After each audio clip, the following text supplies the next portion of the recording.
Assalamualaikum warahmatullahi wabarakatuh. Perkenalkan, kami dari kelompok 3 ingin menjelaskan mengenai hasil penelitian kami yang meneliti mengenai permasalahan ketidakpedulian mahasiswa terhadap kerja kelompok. Sebelumnya, perkenalkan, nama saya Muhammad Rafito Kirana Putra, NPM 202. Saya Gabriela Zelina Israelenza, NPM 115. Saya Nabila Naila Syakira, NPM 163. Saya Muhammad Naufal Rizky Abdullah, NPM 191. Saya Muhammad Arya Maulana, NPM 198.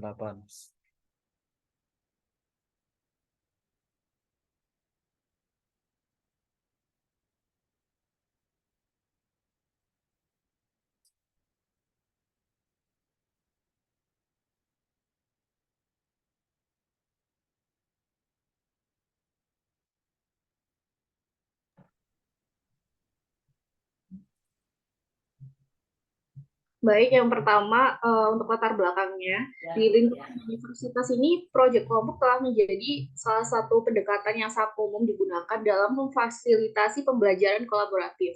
Namun, seringkali terjadi masalah yang menghambat kelancaran pengerjaan proyek kelompok. Salah satunya itu adalah kemalasan mahasiswa. Sehingga kita menganalisis penyebab kemalasan mahasiswa dan masalah internal antara mahasiswa yang berkontribusi dalam permasalahan pada kelompok tersebut menggunakan metode kuesioner dan juga wawancara. Next slide.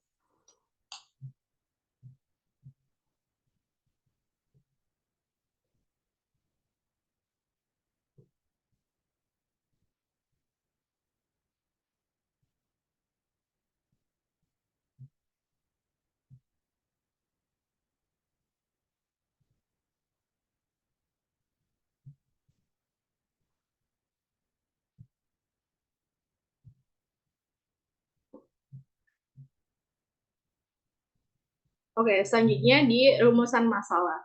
Berdasarkan dari latar belakang, nah kita ini akan merumuskan masalah, yaitu yang pertama faktor apa yang menyebabkan mahasiswa tidak peduli dalam mengerjakan tugas kelompok. Lalu yang kedua, bagaimana dampak yang ditimbulkan dari mahasiswa yang tidak mau ikut bekerja tersebut terhadap kelompok yang ditinggalkannya dan terhadap dirinya sendiri. Lalu yang ketiga, bagaimana solusi yang dapat diambil oleh kelompok yang dirugikan. Dan yang terakhir, bagaimana solusi yang dapat diambil supaya mahasiswa tersebut dapat berubah.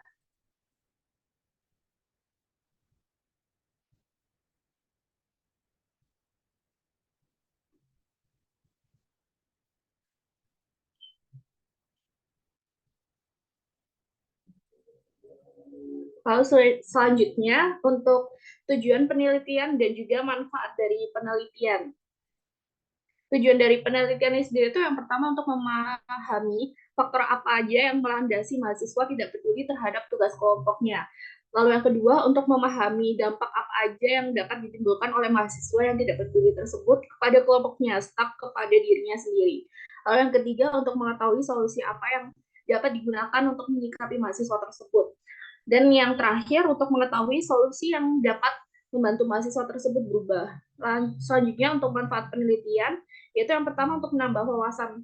Lalu yang kedua untuk memperbanyak pengetahuan dari melihat berbagai persepsi. Lalu yang ketiga melatih kemampuan bekerja dalam tim dan juga melatih rasa tanggung jawab dalam tim, serta melatih penggunaan iptek dengan mengadakan kuesioner secara online. Selanjutnya.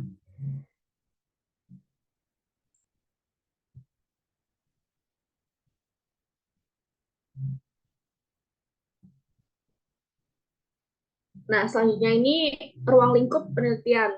Kita menggunakan lokasi penelitian yang berada di lingkungan universitas sekitar Surabaya dan dilakukan ini mulai dari tanggal 15 Mei sampai 26 Mei tahun 2023. Nah, untuk lingkup materinya ini sendiri sesuai dengan judul penelitian kita, yaitu permasalahan ketidakpedulian mahasiswa terhadap kerja kelompok. Dan ini tuh difokuskan kepada mahasiswa yang telah menjalani perkuliahan minimal 1 semester. Untuk selanjutnya akan dilanjutkan oleh teman saya.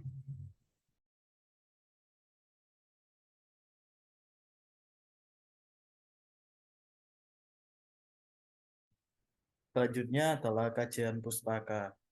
Yang pertama ada kelompok.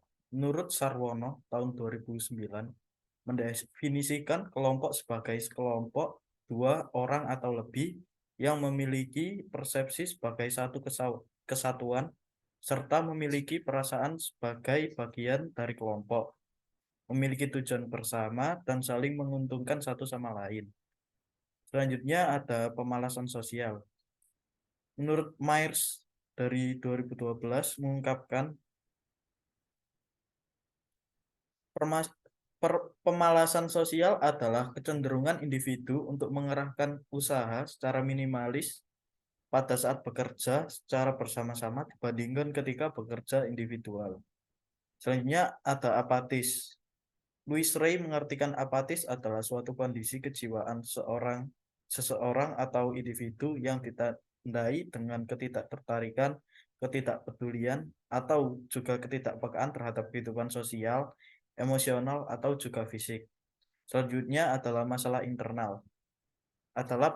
Konflik internal adalah perselisihan, pertentangan, atau pertengkaran yang terjadi di dalam individu atau dalam kelompok itu sendiri. Selanjutnya akan oleh teman saya.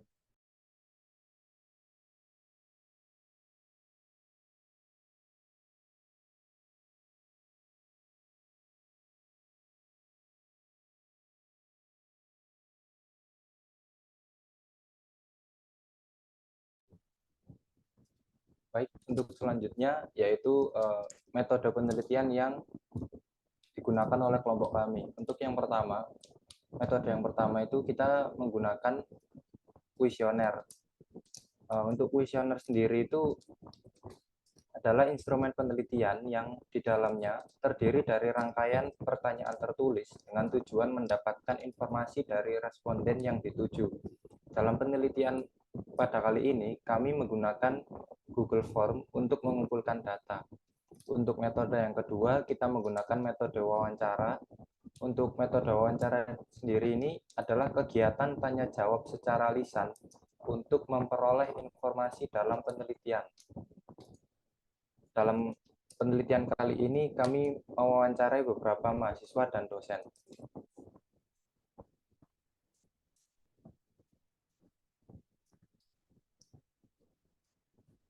Setelah melakukan kedua metode penelitian yang sebelumnya, kita mendapatkan hasil dan dari hasil itu kita melakukan sebuah analisis data. Analisis data adalah suatu proses atau upaya pengelolaan data menjadi sebuah informasi baru agar statistik data tersebut menjadi lebih mudah dimengerti dan berguna untuk solusi dari suatu permasalahan, khususnya yang berhubungan dengan suatu penelitian. Untuk lampiran dari data yang kami dapat, itu dapat dijelaskan oleh rekan saya.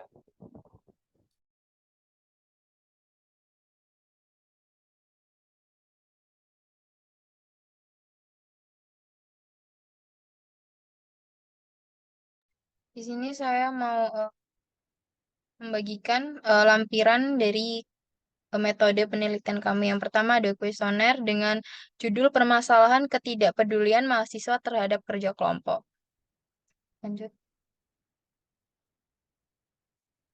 Nah, kami sudah membuat kuesioner tersebut dan membaginya kepada beberapa mahasiswa di universitas yang ada di Surabaya. Yang pertama ada PPNS, kemudian ada Universitas Pembangunan Veteran Jawa Timur, terus kemudian ada UNER, kemudian ada Universitas ITS, dan kemudian ada UNESA.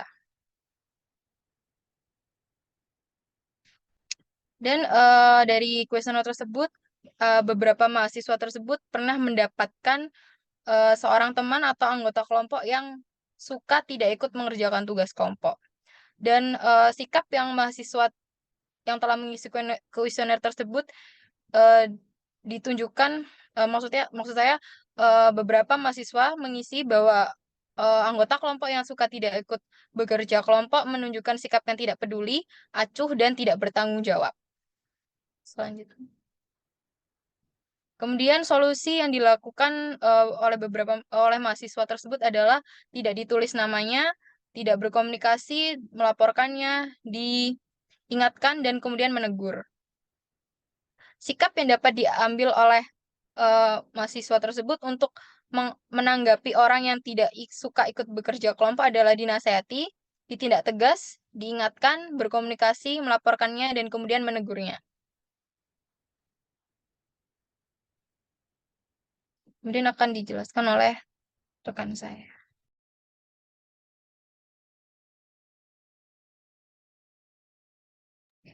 Berikut adalah dokumentasi dari metode penelitian kami yang kedua, yaitu metode wawancara. Kami mewawancarai salah satu dosen yang ada di Universitas Veteran Pembangunan Jawa Timur.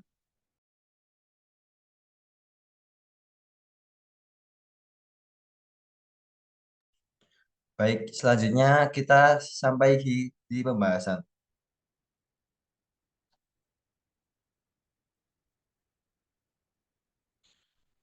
Pertama, kita masuk di bagian hasil analisis data.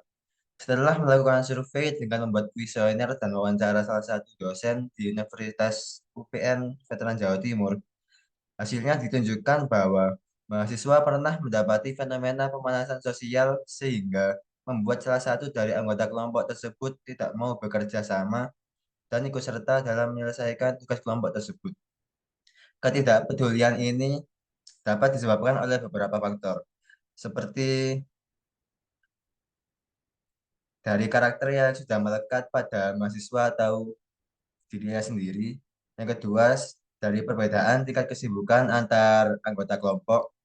Yang ketiga, masalah internal yang terjadi. Next.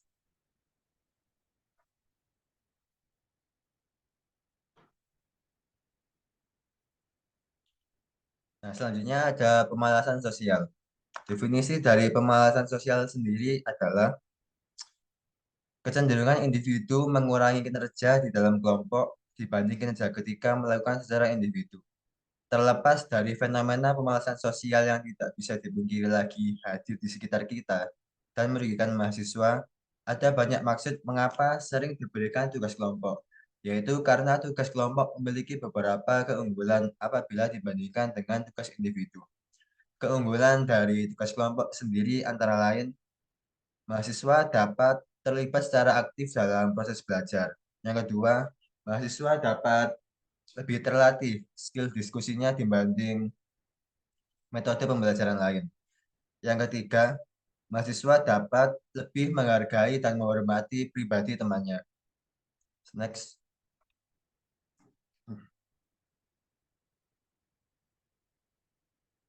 Selanjutnya ada dampak yang ditimbulkan.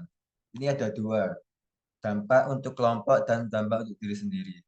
Pertama, dampak untuk kelompok adalah membuat progres kerja kelompok terjadi terhambat dan karena kurangnya anggota dan hasil pengerjaan atau output tugas kelompok menjadi tidak maksimal. Yang kedua, dampak untuk diri sendiri. Dampaknya dapat dikucilkan oleh mahasiswa sekitarnya dan bahkan mungkin tidak ada yang mau lagi untuk satu kelompok dengannya. Next.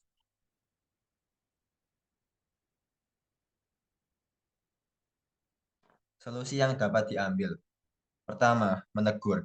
Kita sebagai temannya dapat menegurnya secara langsung. Kita juga bisa menasihatinya, seharusnya tingkah lakunya itu seperti apa, baiknya gimana. Yang kedua, mengancam. Kita dapat mengancamnya secara langsung. Contoh ancamannya adalah namanya tidak ditulis pada bagian list nama kelompok. Jadinya nanti outputnya dia tidak akan mendapatkan nilai. Yang ketiga, melaporkan. Kita dapat melaporkannya langsung ke dosen. Output yang diharapkan adalah dosennya akan menegur secara langsung mahasiswanya. Dengan dosen itu menegur si mahasiswa, tentunya itu akan berdampak lebih signifikan. Dan pastinya dosen juga akan membedakan nilai antara yang tidak kerja kelompok dan yang bekerja. Next.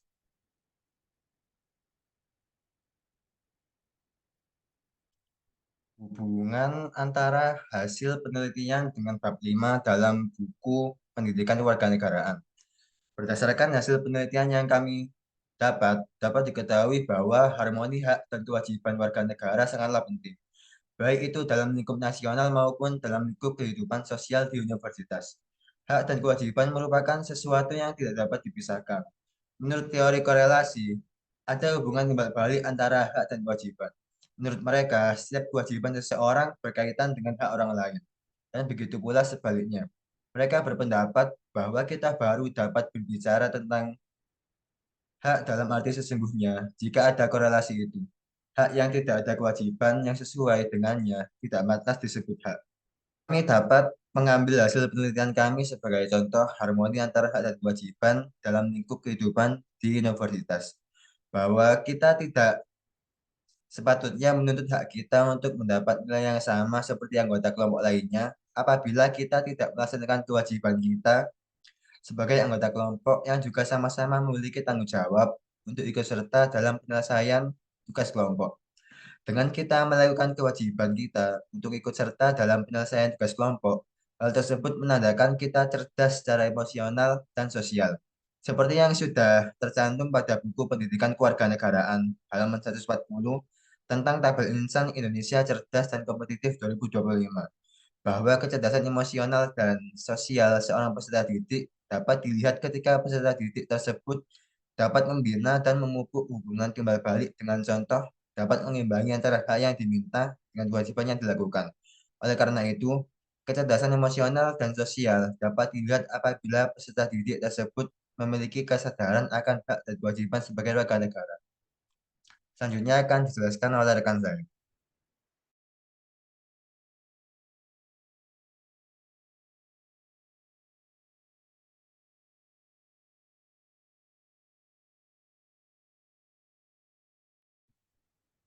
Di sini saya mau memberikan kesimpulan dari penelitian kami, yaitu ketidakpedulian mahasiswa terhadap kerja kelompok masih marak terjadi pada universitas-universitas di Surabaya. Faktor yang menyebabkan hal ini terjadi sangat beragam, mulai dari karakter yang sudah melekat pada diri sendiri mahasiswa-mahasiswi tersebut, perbedaan tingkat kesibukan antara anggota kelompok, dan masalah internal yang terjadi. Solusi dari permasalahan ini adalah menegur serta menasihati si pelaku, mengancam pelaku dengan ancaman seperti tidak menulis nama si pelaku pada proyek yang sedang dikerjakan, dan melaporkannya pada dosen yang bersangkutan. Kemalasan menjadi faktor utama dalam partisipasi terhadap kelompok, sehingga mahasiswa cenderung malas, kurang berkontribusi, dan mengabaikan tanggung jawab. Penelitian ini diharapkan dapat memberikan kontribusi penting terhadap pemahaman kita tentang permasalahan ketidakpedulian mahasiswa dalam pengerjaan tugas kelompok di lingkungan universitas. Baik, mungkin sekian dari penjelasan kelompok kami mengenai hasil penelitian yang mengangkat topik permasalahan ketidakpedulian mahasiswa terhadap kerja kelompok. Sekian dari kelompok kami, kelompok 3. Wassalamualaikum warahmatullahi wabarakatuh. Waalaikumsalam warahmatullahi Waalaikumsalam. wabarakatuh.